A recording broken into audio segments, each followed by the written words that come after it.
എല്ലാവർക്കും പുതിയൊരു വീഡിയോയിലേക്ക് സ്വാഗതം. സോഡാപ്പൊടി ഒന്നും ചേർക്കാതെ നല്ല നാടൻ ഉണ്ണിയപ്പം പെട്ടെന്ന് എങ്ങനെയാണ് ഉണ്ടാക്കിയെടുക്കുന്നതെന്നാണ് നമ്മൾ ഇന്നത്തെ വീഡിയോയിൽ നോക്കുന്നത്. അപ്പോൾ നമുക്ക് സമയമൊന്നും വേസ്റ്റ് ആക്കണ്ട, നേരെ വീഡിയോയിലേക്ക് കടക്കാട്ടോ. ഞാനിവിടെ ഈ കപ്പിന് 1 കപ്പ് പച്ചരി ഒരു പാത്രത്തിലേക്ക് മാറ്റി നന്നായിട്ടൊരു 3-4 പ്രാവശ്യം കഴുകിയിട്ട് നല്ലോണം അത് കുതിരാനിടുകയാണ്. ഒരു 4 മണിക്കൂർ നേരത്തേക്ക് കേട്ടോ. 4 മണിക്കൂർ കഴിയുമ്പോൾ അതിന്റെ വെള്ളമൊക്കെ കംപ്ലീറ്റ് വാർന്നു പോയതിന് ശേഷം നമ്മളത് മിക്സിയുടെ പൊടിക്കണ ജാറിലേക്ക് ഇട്ട് നന്നായിട്ടൊന്ന് പൊടിച്ചെടുക്കുകയാണ്.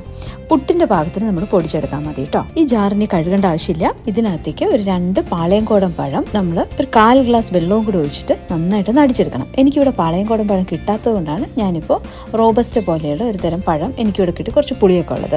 ആ പഴം കുറച്ച് വലുതായതുകൊണ്ടാണ് ഞാനിത് ഒരെണ്ണം മാത്രം ഇടുന്നത് കേട്ടോ. ഇത് നന്നായിട്ടൊന്ന് അടിച്ചെടുക്കണം. ഞാൻ പറയുന്ന അളവുകളൊന്നും മാറരുത് കേട്ടോ. ഞാലിപ്പൂവൻ പഴം എന്താണെങ്കിലും ഉപയോഗിക്കരുത്. ഇനി നമുക്ക് ശർക്കര ഒന്ന് ഉരുക്കിയെടുക്കാം. അതിനുവേണ്ടി ഞാനിവിടെ 1/4 കപ്പ് ശർക്കരയാണ് എടുത്തിരിക്കുന്നത്. ചെറിയ പീസുകളാക്കിയിട്ടുണ്ട്. ഇനി അതിലേക്ക് ഇതേ കപ്പിന് തന്നെ 1/2 കപ്പ് വെള്ളം കൂടെ ചേർത്ത് ഞാനൊന്ന് ഉരുക്കിയെടുക്കുകയാണ് കേട്ടോ. ഉരുക്കിയെടുത്തതിന് ശേഷം നമുക്കിത് അരിപ്പൊടിയിലേക്ക് ചേർക്കണം. ചേർക്കുന്നത് നമ്മൾ 2 ട്രിപ്പായിട്ടാണ്. ആദ്യം ഇതിന്റെ ഹാഫ് ചേർക്കുക, എന്നിട്ട് നന്നായിട്ടൊന്ന് മിക്സ് ചെയ്യുക. എന്നിട്ട് കട്ടയൊന്നും ഇല്ലാതെ വേണം മിക്സ് ചെയ്യാൻ.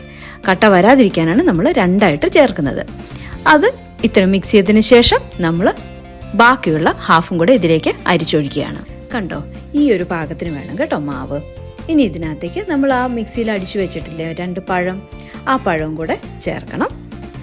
എന്നിട്ട് നന്നായിട്ടൊന്ന് മിക്സ് ചെയ്യുക. അതിൻ്റെ കൂടെ നമുക്കിത് തേങ്ങ ഇതിനകത്തേക്ക് വറുത്ത് ചേർക്കണേ. അതിനുവേണ്ടി ഞാനിവിടെ ഒരു 1.5 ടേബിൾ സ്പൂൺ നെയ്യ് എടുക്കുന്നുണ്ട്. അത് നന്നായിട്ട് ചൂടായി കഴിയുമ്പോൾ ചെറുതായിട്ട് ഇങ്ങനെ അരിഞ്ഞു വെച്ചിട്ടുള്ള തേങ്ങ അതിനകത്തേക്ക് ഇടുകയാണ്.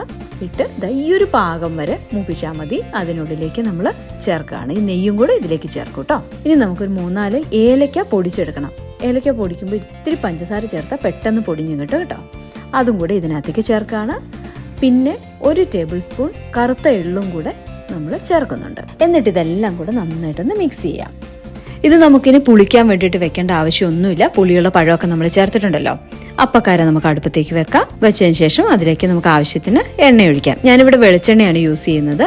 ചില ആൾക്കാർ കുറച്ച് നെയ്യും കൂടെ ചേർക്കാറുണ്ട്. ഞാനിവിടെ ആ തേങ്ങ വറുത്തപ്പോൾ ചേർത്തിട്ടുള്ള നെയ്യ് മാത്രമേ ചേർത്തിട്ടുള്ളൂ കേട്ടോ. വേറെ ഇതിൽ നെയ്യ് ചേർക്കുന്നില്ല. അപ്പോൾ എണ്ണ നന്നായിട്ട് ചൂടായി കഴിയുമ്പോൾ ഇതിൽ ഓരോ കുഴിയിലേക്കും മാവ് ഒഴിച്ചു കൊടുക്കാം. ഒഴിച്ചു കൊടുത്ത് അപ്പം ഫ്ലെയിം ഇതിന് മീഡിയത്തിൽ വെച്ചാൽ മതി കേട്ടോ. അല്ലെങ്കിൽ ഇനിയിപ്പോൾ ഹൈ ഫ്ലെയിമൊക്കെ നമ്മൾ വെച്ച് കഴിഞ്ഞാൽ പുറമേക്ക് നല്ല കളർ, അതായത് മൂത്തതുപോലെ റെഡി ആയതുപോലെ നമുക്ക് തോന്നും, പക്ഷേ ഉള്ളിൽ വെന്തിട്ടുണ്ടാവില്ല. അതുകൊണ്ട് മീഡിയം ഫ്ലെയിമിൽ വെച്ചിട്ട് നമുക്ക് ഉണ്ടാക്കിയാൽ മതി കേട്ടോ.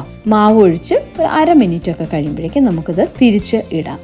എന്നിട്ട് ആ സൈഡും കൂടെ വെന്തതിന് ശേഷം നമുക്ക് ഈ ഒരു കളറിൽ ഒരു ബ്രൗൺ കളറിലേക്ക് എത്തിക്കഴിയുമ്പോൾ നമുക്കിത് പാത്രത്തിലേക്ക് മാറ്റാം കേട്ടോ. ഇതേ രീതിയിൽ നമുക്ക് ബാക്കിയുള്ള അപ്പവും കൂടെ ചുട്ടെടുക്കാം കേട്ടോ. അപ്പോൾ നമ്മളിങ്ങനെ ഉണ്ണിയപ്പം എല്ലാം ചുട്ടെടുത്ത് കഴിഞ്ഞു. വളരെ നന്നായിട്ട് നമുക്ക് കിട്ടിയിട്ടുണ്ട്. ഇത് പുറമേക്ക് നല്ല ക്രിസ്പിയാണ്, ഉള്ളിൽ നല്ല സോഫ്റ്റ് ആയിട്ടുള്ള ഉണ്ണിയപ്പമാണ് കേട്ടോ കിട്ടിയിരിക്കുന്നത്.